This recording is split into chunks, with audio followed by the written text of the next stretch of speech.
Hey, what's up, y'all? Back with another video. Today we're taking a look at Space Marine. Now, I actually started playing this when I got to about 30% into Space Marine 2. I decided just to bounce back and play this.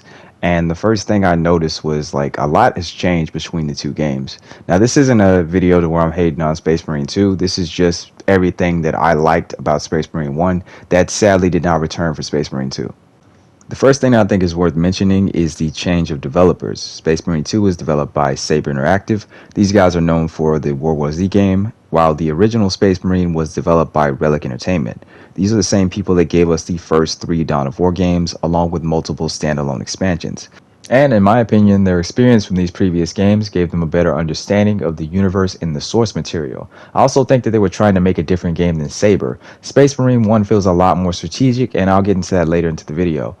The first thing I want to talk about is the fact that you can no longer carry 4 different weapons. This gave you a lot of options and flexibility for each encounter, and I also noticed the absence of some of my favorite weapons from the first game, like the Vengeance Launcher or multiple different variations of the Bolter, like the Kraken Bolter and the Twin Bolter, along with the entire concept of separate Chaos variants for weapons. I also noticed that the weapons feel stronger in the first game overall. It takes less rounds to drop an enemy, and you have broken weapons like the Vengeance Launcher and the Stalker Bolter on top of that. Now, the Stalker Bolter is in both games, but is considerably better in the original Space Marine. Now, what really surprised me was some of the things that seemed like they stayed the same or even different. For example, the execution and health regen system. On paper, in a first glance, they look exactly the same, but in Space Marine you do not have any iframes, so each execution has to be done strategically, encouraging you to use your entire arsenal instead of an over-reliance on melee combat. This brought a lot of strategy to the more challenging sections, making you think twice about how you engage the enemy and which weapon to use. Now, you compare this to how Reckless Space Marine 2 allows you to be in almost every encounter, and you see the difference almost immediately when you're playing. I also miss the overall controls and button layout from the first game. I feel like they've taken a step backwards with Space Marine 2. Now, you do have the option to change your control layout to be more similar to the first game, but it's still going to be slightly different.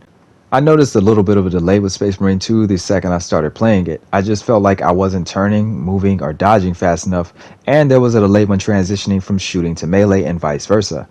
I think they modeled the combat around the Force Commander from Dawn of War 2 for the first game, while Space Marine 2 feels a bit slower overall in comparison. For anyone that's unfamiliar with Relic's earlier titles, a Force Commander is a melee specialist with his own exclusive weapons, many of which are available in both Space Marine games. They're basically just a faster, more durable, and agile Space Marine, and I personally prefer the first game where melee weapons were mapped to the face buttons, and the overall combat and movement speed felt faster and more responsive. They found a very nice medium between weighted movement and agility that is missing in Space Marine 2. The last things I want to talk about is the level design, the pacing, and the set pieces.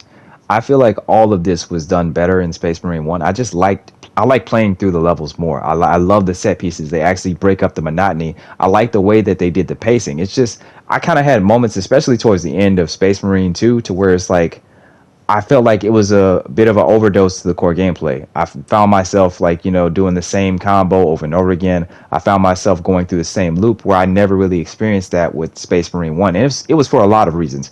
It was because of the multiple weapons that you could carry. It was because of the level design was better in my opinion. And it was also because of the pacing and the set pieces. I kind of just felt like they just crafted something here that in my opinion was just a bit better than what we got with the next game.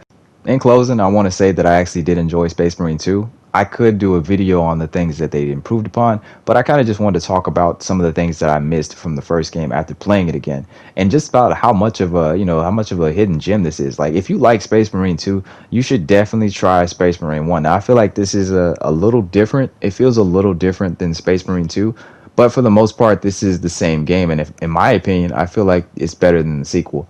Well, you guys let me know what y'all think in the comment section. Like, comment, subscribe. I'll be back with another video. Peace.